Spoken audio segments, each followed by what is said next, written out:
saya yakin Tuhan yang senantiasa menuntun saya. Kendati dalam situasi yang gak mudah sekalipun, tetapi yakin Tuhan senantiasa memberikan pengharapan. Saya teringat sebuah syair lagu, moga-moga ini menjadi inspirasi bagi kita ya.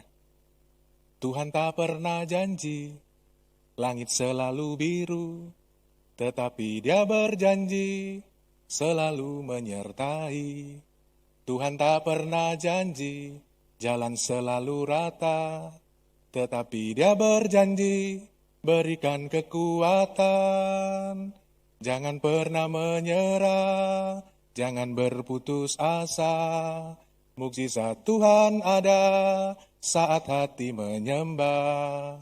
Tuhan tak pernah janji. Kita lihat ya janji Tuhan. Langit selalu biru, tetapi Dia berjanji, berikan kekuatan. Janji Tuhan yang senantiasa memberikan kita kekuatan. Kita yakin bahwa ada mukjizat di dalam kehidupan kita. Kalau kita sungguh-sungguh mendasarkan hidup kita hanya kepada Tuhan. Mungkin masalah tidak pernah akan selesai selama kita hidup di dunia. Tetapi Tuhan memberikan kekuatan kita untuk melangkah. Bukan pertama-tama untuk mendapatkan solusi atas masalah, tetapi kita diberikan kekuatan untuk melangkah.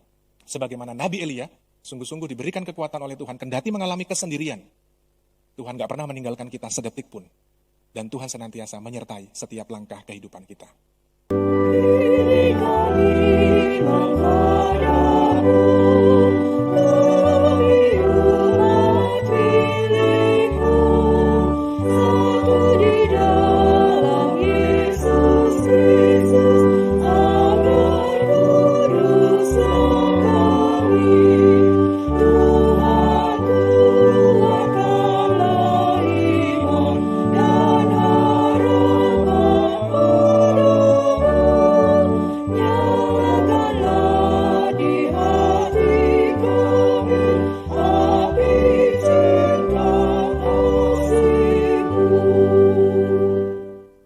Dalam nama Bapa dan Putra dan Roh Kudus. Amin.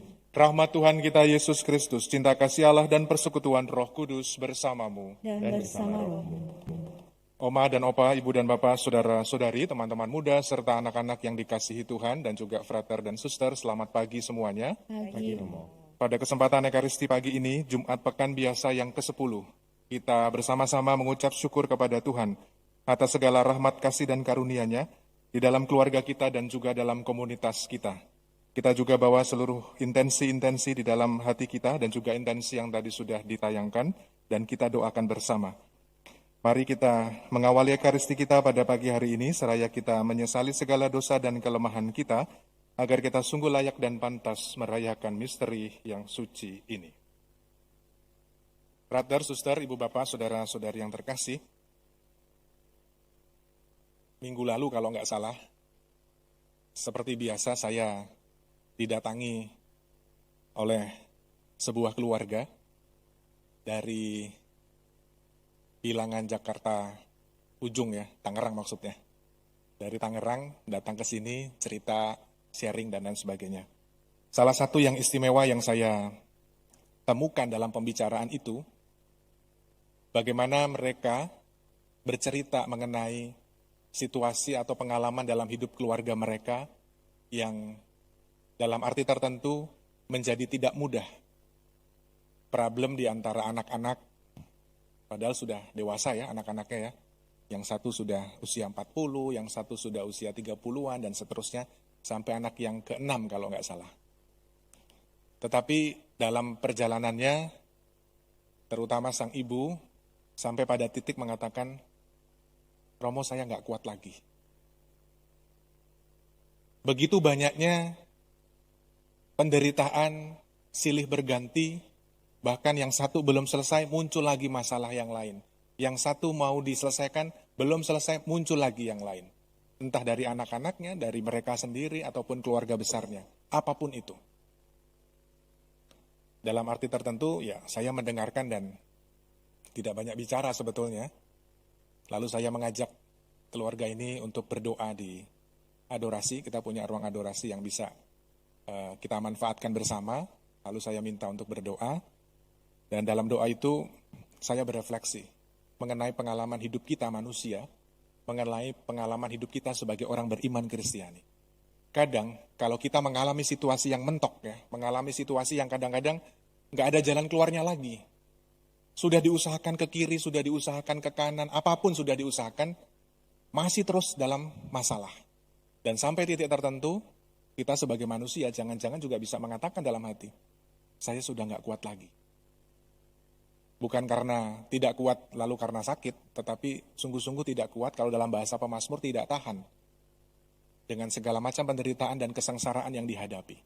Persoalan pelik dan penuh tantangan bisa jadi itu juga ada dalam hati kita masing-masing. Kalau dalam situasi yang demikian kita bisa melihat inspirasi khususnya dari bacaan pertama, kalau dari hari Selasa, hari Rabu, hari Kamis sampai sekarang.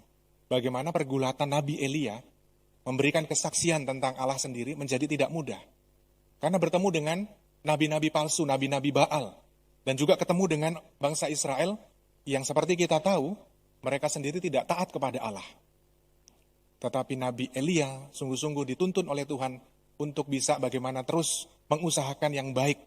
Kadang-kadang mengusahakan yang baik dengan kondisi yang tidak baik itu nggak gampang ya. Kalau kita mengusahakan yang baik dalam kondisi yang baik itu oke. Tapi mengusahakan yang baik dalam kondisi yang tidak baik itu bisa jadi buat orang kadang-kadang gentar ataupun putus asa. Ibu bapak, saudara-saudari yang terkasih, kalau melihat pengalaman ini, bagaimana kita sebagai orang beriman Kristiani sungguh-sungguh mau dipanggil. Kalau kita menghadapi sebuah masalah, pertanyaannya adalah kita biasanya datang ke kemana ya? Atau kita biasanya larinya kemana? Mencari pelarian-pelarian dengan kenikmatan-kenikmatan yang tidak teratur, mencari pelarian-pelarian untuk mendapatkan solusi yang instan, ataukah kita sungguh-sungguh di dalam benak kita, saya yakin Tuhan yang senantiasa menuntun saya. Kendati dalam situasi yang gak mudah sekalipun, tetapi yakin Tuhan senantiasa memberikan pengharapan. Saya teringat sebuah syair lagu, moga-moga ini menjadi inspirasi bagi kita ya.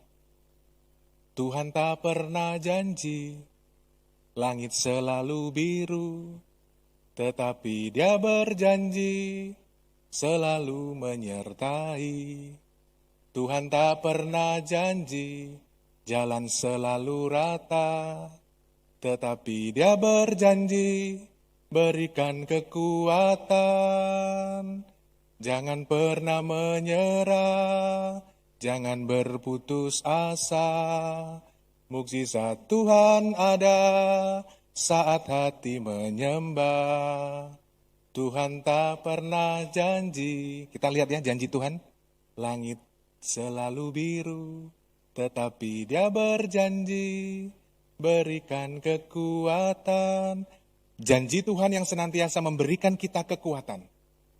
Kita yakin bahwa ada mukjizat di dalam kehidupan kita. Kalau kita sungguh-sungguh mendasarkan hidup kita hanya kepada Tuhan. Mungkin masalah tidak pernah akan selesai selama kita hidup di dunia. Tetapi Tuhan memberikan kekuatan kita untuk melangkah. Bukan pertama-tama untuk mendapatkan solusi atas masalah, tetapi kita diberikan kekuatan untuk melangkah. Sebagaimana Nabi Elia, sungguh-sungguh diberikan kekuatan oleh Tuhan, kendati mengalami kesendirian. Tuhan gak pernah meninggalkan kita sedetik pun. Dan Tuhan senantiasa menyertai setiap langkah kehidupan kita.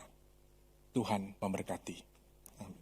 Agunglah misteri iman kita,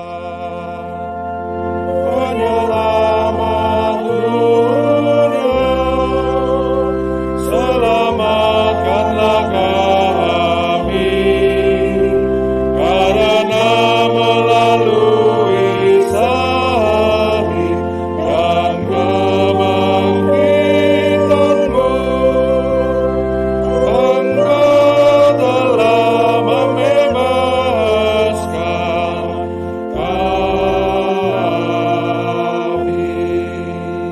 Ibu bapak, saudara-saudari yang terkasih, terima kasih untuk kebersamaan kita dalam Ekaristi pagi ini. Sekali lagi selamat ulang tahun Ibu Cucu, semoga Tuhan memberikan rahmat dan berkat untuk Ibu dan juga keluarga. Saya berharap di bacaan pertama 1 Raja-Raja bab 17, 18, 19, silahkan dibaca lagi bagaimana kita mau belajar dari Nabi Elia. Dan moga-moga ini bisa menjadi kekuatan di dalam kehidupan kita apapun situasi dan kondisinya. Belajarlah dari Nabi Elia dan mari kita bersama-sama memohon rahmat dan penyertaan Tuhan. Terima kasih kepada seluruh petugas liturgi yang sudah membantu, lektris, prodiakon, tatip, pastior, koster, tim AV, dan kita semua yang hadir dalam Ekaristi pada pagi hari ini. Mari kita akhiri ibadah kita dengan memohon berkat Tuhan. Tuhan bersamamu. Dan bersama rohmu. Semoga Allah Bapa yang Maha Baik senantiasa menyertai dan memberkati kita sekalian. Dalam nama Bapa dan Putra dan Roh Kudus. Amin. Saudari-saudaraku terkasih, pergilah misa sudah selesai. Syukur kepada Allah.